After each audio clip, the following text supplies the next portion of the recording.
বাংলাদেশের বীর ছাত্র জনতা, নারী, শিশু, কৃষক, শ্রমিক, সকল শ্রেণী পেশার মানুষ, সর্বস্তরের জনগণ বিশ্বকে দেখিয়ে দিয়েছে বাংলাদেশের জনগণ বন্দুকের সামনে বুক পেতে দিতে রাজি, তবুও তারা স্বৈর শাসনকে মেনে নিতে রাজি নয়। বাংলাদেশের সবচেয়ে জনপ্রিয় গণতান্ত্রিক রাজনৈতিক দল বিএনপির পক্ষ থেকে বাংলাদেশের গণতন্ত্রকামী বীর জনগণকে জানায় আন্তর্জাতিক গণতন্ত্র দিবসের সংগ্রামী শুভেচ্ছা। প্রিয় ভাই বোনেরা, গণতন্ত্র প্রতিষ্ঠা সংগ্রামে শহীদ মৃত্যুবরণ করেছেন যারা, আহত হয়েছেন যারা, হাত পা চোখ হারিয়ে চিরতরে পঙ্গুত্ব বরণ করেছেন দেশের গণতান্ত্রিকামী জনগণ আজীবন তাদের এই আত্মত্যাগ এবং অবদান শ্রদ্ধার সঙ্গে স্মরণ করবেন। হতাহতদের প্রতিটি পরিবারের প্রতি অবশ্যই রাষ্ট্র তার যথাযথ দায়িত্ব পালন করবে বলে আমরা বিশ্বাস করি। লাখো শহীদের বিনিময়ে অর্জিত স্বাধীন গণতান্ত্রিক বাংলাদেশের রাষ্ট্র, রাজনীতি, শাসন প্রশাসন হওয়ার কথা ছিল government of the people, by the people, for the people. অথচ গত 15 বছর বাংলাদেশে মাফিয়া শাসন চালু করা হয়েছিল। দেশে বিদেশে পলাতক স্বৈরাচার বিনা ভোটের সেই সরকারের পরিচয় হয়ে উঠেছিল government of the mafia, by the mafia, for the mafia. প্রিয় দেশবাসী, এই মাফিয়া চক্র দেশকে সর্বক্ষেত্রে ভঙ্গুর করে দিয়েছিল। দেশকে সম্পূর্ণ আমদানি নির্ভর, ঋণ নির্ভর এবং পরনির্ভরশীল রাষ্ট্রে পরিণত করেছিল। মাফিয়া চক্র দেশের ব্যাংকগুলোকে পর্যন্ত দেউলিয়া করে দিয়েছিল। গত 1.5 দশকে দেশ থেকে প্রায় 17 লক্ষ কোটি টাকারও বেশি পাচার করে দিয়েছে এরা। 5ই আগস্টের পতিত স্বৈরাচারের বেপরোয়া দুর্নীতি আর লুটপাটের কারণে বাংলাদেশের বৈদেশিক ঋণ বর্তমানে $100 বিলিয়ন বেশি ছাড়িয়েছে। বাংলাদেশে আজ যে শিশুটি জন্ম নিয়েছে কোনো কারণ ছাড়াই, সেই নিষ্পাপ শিশুটিরও মাথাপিছু ঋণ কমপক্ষে 1.5 লক্ষ টাকা।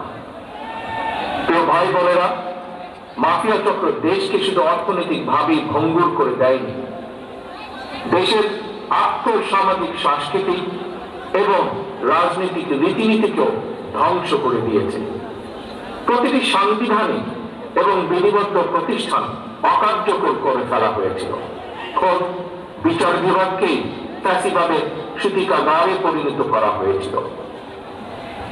একটি রাষ্ট্র কতটা সভ্য এবং গণতান্ত্রিক সেটি দেশের আইন শৃঙ্খলা বাহিনীর আচরণে স্পষ্ট হয়ে ওঠে।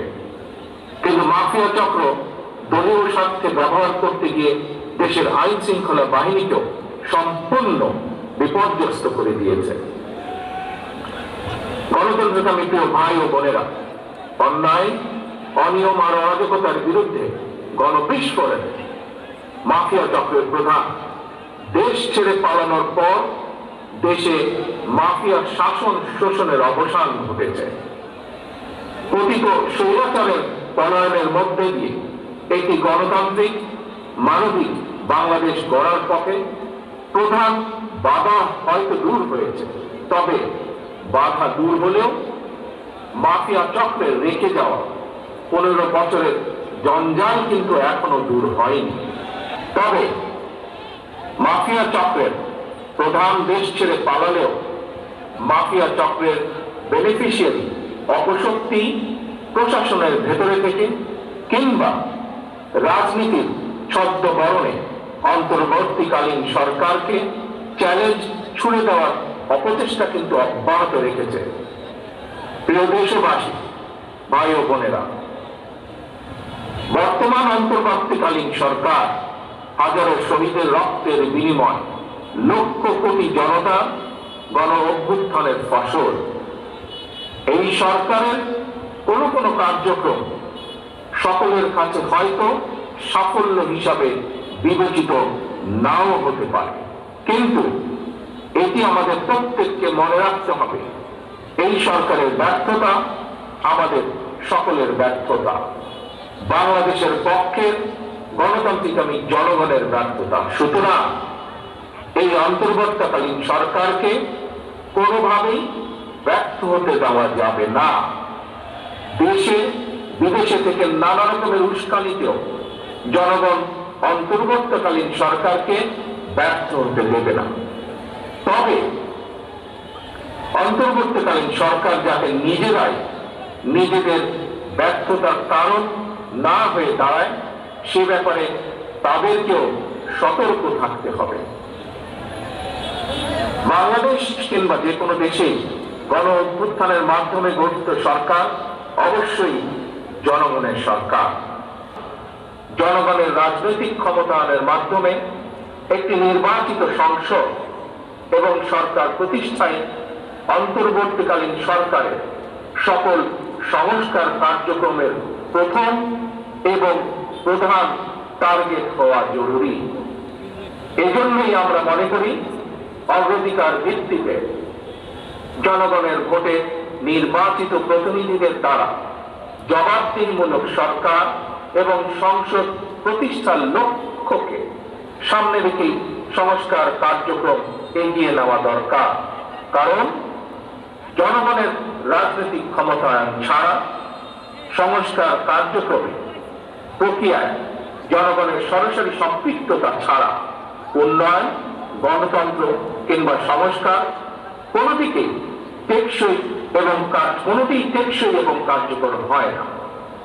একটি অবাধ, সুষ্ঠু এবং নিরপেক্ষ নির্বাচনের মাধ্যমে প্রতিটি ভোটারের ভোট প্রদানের অধিকার নিশ্চিত করে ভোটারদের কাঙ্ক্ষিত প্রতিনিধি নির্বাচন করার অধিকার প্রতিষ্ঠার মাধ্যমে জনগণের রাজনৈতিক ক্ষমতায়ন নিশ্চিত করা সম্ভব।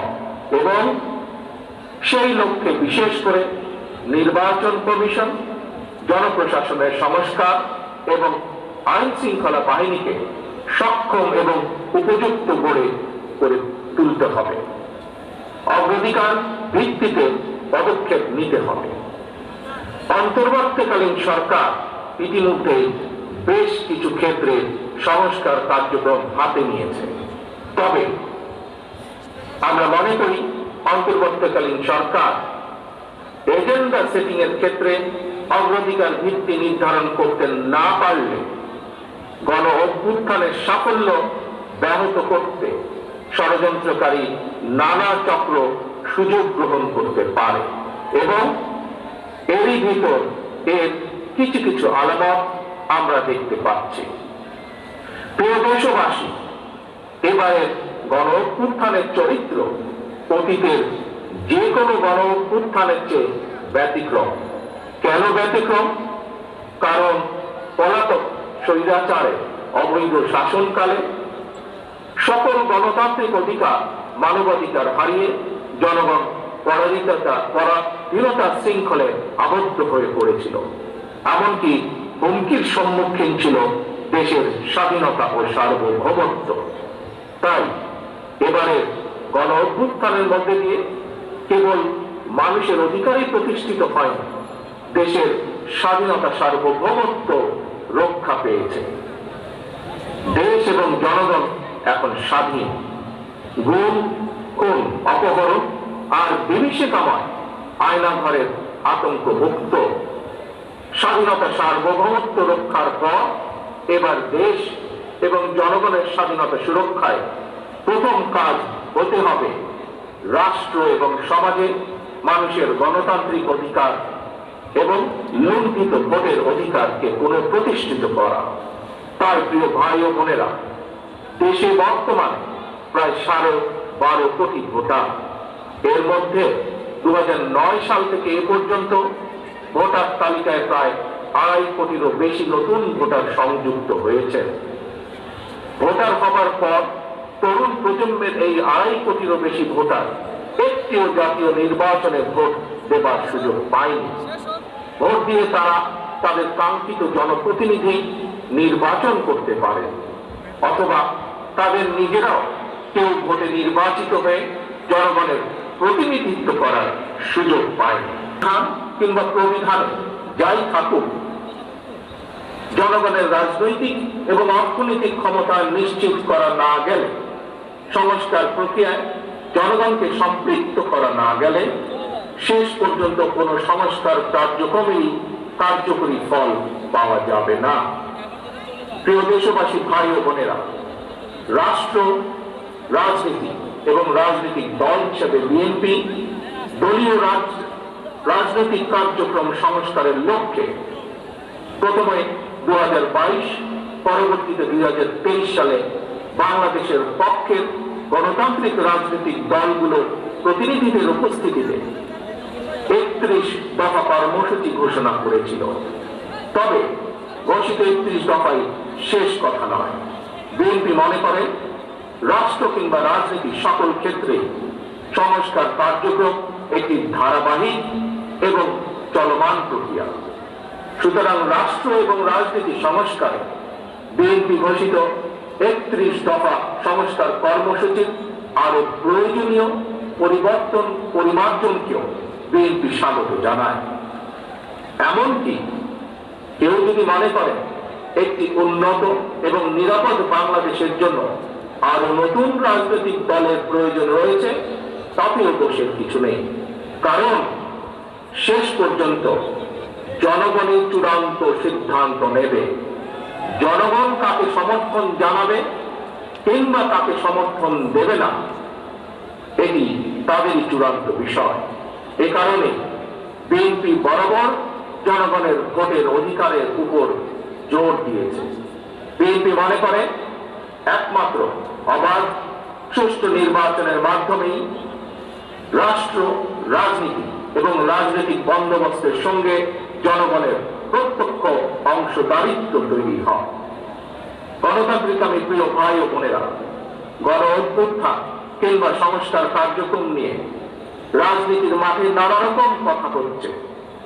গণতান্ত্রিক রাজনীতিতে এটি একটি স্বাভাবিক এবং গ্রহণযোগ্য রীতি। প্রত্যেকেই তাদের নিজ নিজ দৃষ্টিভঙ্গি প্রকাশ করবেন, এটি স্বাভাবিক। এই নিয়ে বিচলিত হওয়ার কোনোই কিছু নেই। ক্ষমতার পরিবর্তন মানে রাষ্ট্র এবং রাজনীতির গুণগত পরিবর্তন। তাই প্রতিটি রাজনৈতিক নেতাকর্মীর মনে রাখা প্রয়োজন, রাজনীতির গুণ পরিবর্তনের জন্য রাজনৈতিক দলের নেতাকর্মীদের আচরণেও গুণগত পরিবর্তন জরুরি। সুতরাং আমার আহ্বান, কোন প্রলোভন কিংবা উস্কানিতে বিভ্রান্ত না হয়ে জ্ঞান ভিত্তিক রাষ্ট্র এবং সমাজের নেতৃত্ব দানের জন্য নিজেদেরকে প্রস্তুত করুন। গণতান্ত্রিক আমি প্রিয় ভাই ও বোনেরা, হাজারো শহীদের রক্ত স্নাত এই রাজপথে আজ আপনাদের এই স্বতঃস্ফূর্ত উপস্থিতির অর্থ জনগণের কাঙ্ক্ষিত বৈষম্যহীন বাংলাদেশ গড়ার এই যাত্রা পথে বাংলাদেশের পক্ষের শক্তিকে আরো কিছু পথ পাড়ি দিতে হবে।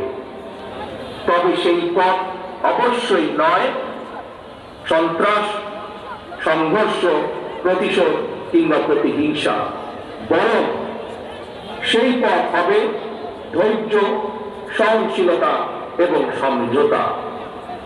প্রিয় ভাই বোনেরা, সবশেষে বলতে চাই, সংস্কার কার্যক্রমের পথ ধরে নির্বাচনী রোড ম্যাপে উঠবে আমাদের প্রিয় বাংলাদেশ। সুতরাং